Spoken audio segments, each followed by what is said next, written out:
आदाब दोस्तों।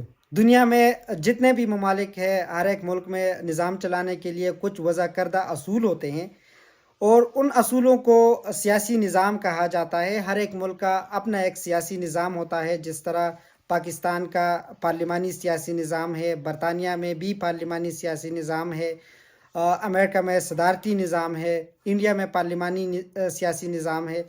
लेकिन एक मुल्क ऐसा है जो दुनिया में तेज़ी से तरक्की कर रहा है, लेकिन उसका जो सियासी निज़ाम है वो बाकी दुनिया से मुनफ़रिद है।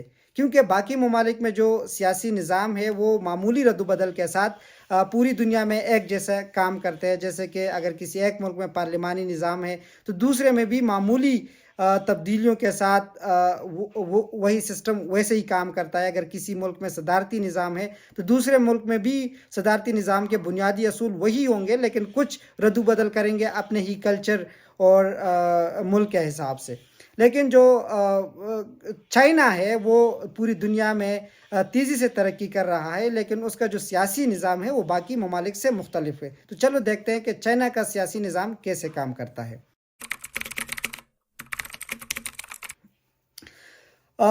वैसे तो चाइना को अपने आप को डेमोक्रेटिक मुल्क कहते हैं, लेकिन जो दुनिया है वो इसको डेमोक्रेटिक नहीं कहते। उसकी बुनियादी वजह यह है कि चाइना में सिंगल पार्टी सिस्टम है, जिसको चाइना कम्युनिस्ट पार्टी कहा जाता है। उसके अलावा कोई दूसरी पार्टी नहीं है। और जो चाइना का लेजिस्लेचर है वो यूनिकैमरल है, वहाँ सिर्फ एक ही ईवान है। जिस तरह बाकी दुनिया में दो ईवान है, जैसे पाकिस्तान में दो ईवान है, बरतानिया में दो है, अमेरिका में दो है, इंडिया में दो ईवान है, तो इसी तरह वहाँ पर दो ईवान नहीं है, सिर्फ यूनिकैमरल है।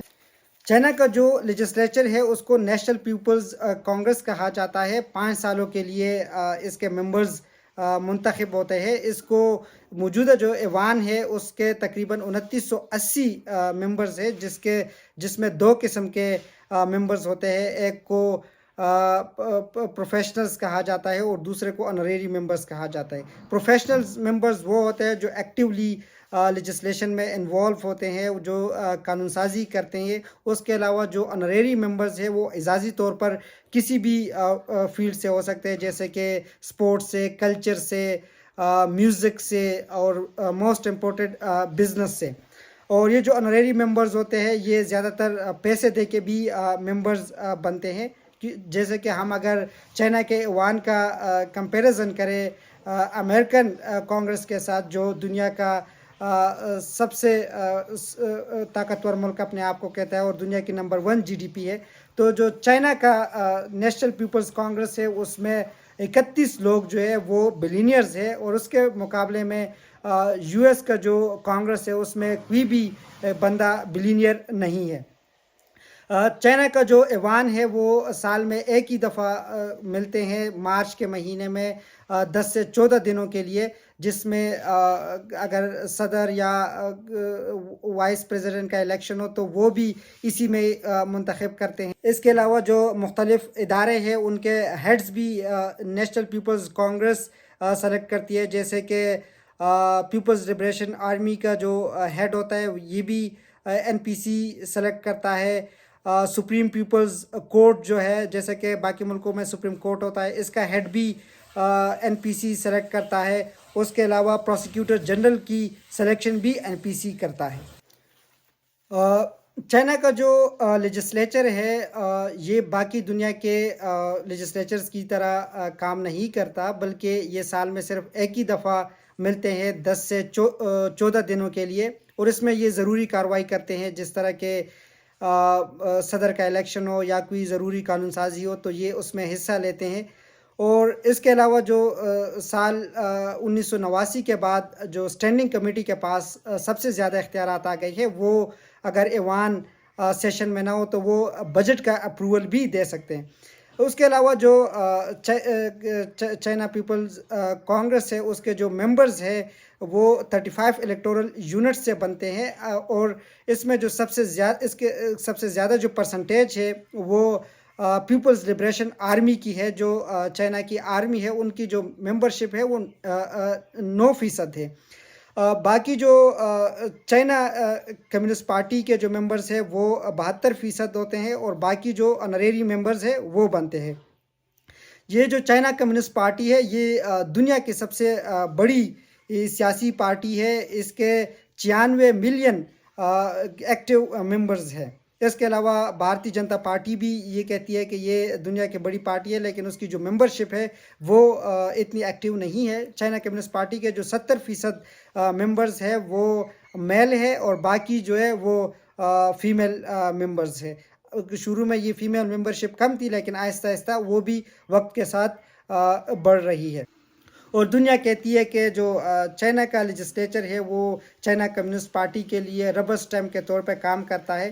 جو چائنا کمیونسٹ پارٹی چاہتی ہے وہی ہوتا ہے، ایوان میں کوئی اپوزیشن نہیں کرتا۔ دوسری بات یہ ہے کہ یہاں کے جو آنریری ممبرز ہیں وہ پیسے دے کے ممبرز بنتے ہیں۔ باقی دنیا میں جو ممبرز آف پارلیمنٹس ہوتے ہیں ان کو ریاست تنخواہیں دیتی ہے، لیکن یہاں سسٹم الٹا ہے، جو ممبرز بنتے ہیں وہی ریاست کو پیسے دیتے ہیں۔ ان کو فائدہ یہ ہوتا ہے کہ چائنا میں لوگوں کی انفارمیشن تک ایکسس نہیں ہے، یہاں سے لوگوں کو معلومات تک رسائی حاصل ہوتی ہے، وہ اپنے کاروباری جو فائدے ہوتے ہیں وہ حاصل کرتے ہیں، جو انٹرنیشنل ڈیلز ہوتی ہے بزنس میں اس میں ان کو فائدہ ہوتا ہے، تو ان کو یہاں سے فائدے مل جاتے ہیں۔ اگر ہم اس کا کمپیریزن کریں امریکن کانگریس کے ساتھ، تو امریکہ دنیا کا سپر پاور ہے، اور اس وقت جو دنیا کی نمبر 1 جی ڈی پی ہے وہ بھی امریکہ کی ہے، لیکن کوئی بھی جو رکن کانگریس ہے وہ بلینئر نہیں ہے، کوئی بھی ارب پتی نہیں ہے۔ لیکن اس کے مقابلے میں ہم اگر چائنا کے پارلیمنٹ کو دیکھیں تو وہاں 16 جو اراکین ہے وہ ڈالرز بلینئرز ہے، یعنی ان کی جو دولت ہے وہ ڈالرز میں ارب پتی ہے۔ تو اس سے یہ معلوم ہوتا ہے کہ یہ جو لوگ ہیں ان کا قانون سازی کے ساتھ زیادہ کام نہیں ہے، بلکہ یہ اپنے فائدے کے لیے اس ایوان کے ممبرز بنتے ہیں۔ اس کے ساتھ جو امپورٹنٹ سٹرکچر ہے وہ یہ کہ جو چائنا کمیونسٹ پارٹی ہے وہ اس کا جو الگ سٹرکچر ہے وہ اسی طرح نہیں ہے جس طرح باقی دنیا میں ہوتے ہیں۔ دنیا میں گورنمنٹ کا ایک الگ سٹرکچر ہوتا ہے جس میں پرائم منسٹر، منسٹرز یا پریزیڈنٹ اس کے کیبنٹس اور اس طرح آتے ہیں، اور پارٹیز کے الگ سٹرکچرز ہوتے ہیں۔ ہر ایک ملک میں جتنی بھی پارٹیز ہوتی ہے ان کا ایک الگ سٹرکچر ہوتا ہے اور اپنے کانسٹیٹیوشن کے نیچے کام کرتے ہیں۔ لیکن چائنا کا جو سنگل پارٹی ہے، چائنا کمیونسٹ پارٹی، اس کا سٹرکچر ہی میٹر کرتا ہے۔ جیسے کہ چائنا کمیونسٹ پارٹی کا جو جنرل سیکرٹری ہوتا ہے وہ سب سے پاورفل آدمی ہوتا ہے، اسی سے کے ساتھ جو ہے سب پاورز منسلک ہوتی ہے۔ اگر کوئی چائنا کا پریزیڈنٹ بنتا ہے تو اس کے لیے ضروری ہے کہ وہ چائنا کمیونسٹ پارٹی کا جنرل سیکریٹری ہو، جس طرح کہ شی چنگ پنگ جو ہے وہ چائنا کمیونسٹ پارٹی کا جنرل سیکریٹری ہے۔ اس کے علاوہ یہ جو ان کا ایوان ہے یہ ایک امپورٹنٹ کمیٹی کو الیکٹ کرتی ہے جس کو سینٹرل کمیٹی کہا جاتا ہے، جس میں تقریباً 370 ممبرز ہوتے ہیں۔ یہ ایک اہم کمیٹی ہوتی ہے۔ اس کے علاوہ یہ ایک 25 ممبرز کی کمیٹی کو منتخب کرتی ہے۔ یہ جو 370 لوگوں کی سینٹرل کمیٹی ہوتی ہے یہ 25 لوگوں کی کمیٹی کو منتخب کرتی ہے، اور اس کو پولٹ بیورو کہا جاتا ہے۔ یہ جو پولٹ بیورو ہے یہ پھر 5 سے 7 لوگوں کی ایک اہم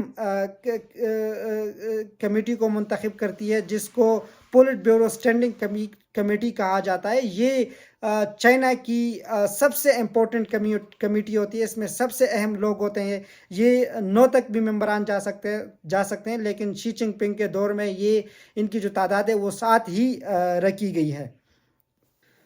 یہ جو پولٹ بیورو اسٹینڈنگ کمیٹی ہے اس کو ایپی سینٹر آف دا پاورز بھی کہا جاتا ہے، کہ جتنے بھی پاور ہے وہ اس کمیٹی کے پاس ہے۔ چائنا میں اگر یہ پولٹ بیورو اسٹینڈنگ کمیٹی جو کچھ کرنا چاہتی ہے وہی کر سکتی ہے، اس کے سامنے پھر باقی کسی چیز کی ویلیو نہیں رہتی۔ اور سال 1989 کے بعد تو ان کے پاس بہت زیادہ اختیارات آ گئے۔ चाइना में जो सबसे मुनफरिद चीज़ है वो चाइना कम्युनिस्ट पार्टी का स्ट्रक्चर है। चाइना में असल पावर जो है वो चाइना कम्युनिस्ट पार्टी के पास होती है। चाइना कम्युनिस्ट पार्टी जो है वो हर 5 साल बाद अपने मेजर पॉलिसीज़ को रिवाइव करती है। और इस मीटिंग को ये नेशनल पार्टी कांग्रेस कहते हैं। ये बात याद रखना कि नेशनल पार्टी कांग्रेस जो है वो चाइना कम्युनिस्ट पार्टी का कांग्रेस है, और जो नेशनल पीपल कांग्रेस है, जो चाइना का लेजिस्लेचर है, वो अलग है इससे।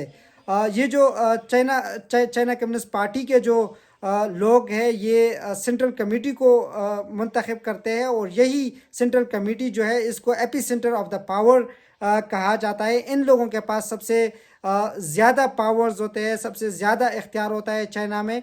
और इसके अलावा जो चाइना के कम्युनिस्ट पार्टी का जो जनरल सेक्रेटरी होता है, वो चाइना का सबसे पावरफुल इंसान होता है। और ये सब लोग जो है जो सेंट्रल कमेटी के मेंबर्स होते हैं, ये पूरे चाइना के जो पॉलिसीज़ है इसी को देखते हैं, और इसको हर 5 साल बाद जो है वो रिवाइव करते हैं। इसके अलावा जो चाइना में मुख्तलिफ़ अवकात में जो कॉन्स्टिट्यूशंस में तरामीम की गई है, वो बहुत अहम है कि उन्होंने शुरू में ही तो कम्युनिज़म को अपनाया था, लेकिन बाद में वो बिजनेसेस को लेके उन्होंने स्टॉक एक्सचेंज भी खोला। अपने जो कवानीन है उनमें 70 की दिहाई में और फिर 80 की दिहाई में तब्दीलियाँ भी की, ताकि बाहर से जो है वो कारोबारों को अट्रैक्ट किया जा सके, बाहर से कंपनीज़ आके चाइना में इन्वेस्ट करें और चाइना का कारोबार जो है वो आगे बढ़ सके।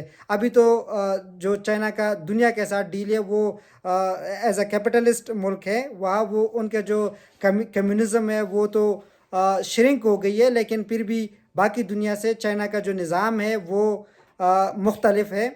चाइना में आज भी जो इंटरनेशनल लोगों के लिए या बाहर से आए हुए लोगों के लिए जो कवानीन है वो तो ट्रांसपेरेंट किसी हद तक है, लेकिन जो चाइना के अपने लोगों के लिए है वो इतने ट्रांसपेरेंट नहीं है। वहाँ जो चाइना कम्युनिस्ट पार्टी चाहती है वही होता है। अगर चाइना कम्युनिस्ट पार्टी किसी को जेल में रखना चाहती है या किसी को बंद करना चाहती है, तो उसके ख़िलाफ़ चाइना कम्युनिस्ट पार्टी के ख़िलाफ़ कोई बोल नहीं सकता, ना उनके ख़िलाफ़ कोई प्रोटेस्ट कर सकता है, ना उनके जो ईवान है उसमें कोई अपोजिशन है कि उनके ख़िलाफ़ बात करे। तो चाइना के जो अंदर सिस्टम है वो बड़ा सख्त है, वहाँ कोई ट्रांसपेरेंसी नहीं है, और ह्यूमन राइट्स की वायलेशन भी बड़ी हद तक होती है। लेकिन अगर उनके इंटरनेशनल लोगों के साथ डील्स देखे तो वो उन्होंने बड़े उसमें इम्प्रूवमेंट्स लाए हैं, और दुनिया के जो बड़ी बड़ी कंपनीज़ है उनकी इन्वेस्टमेंट्स जो है वो चाइना में है। बहुत शुक्रिया।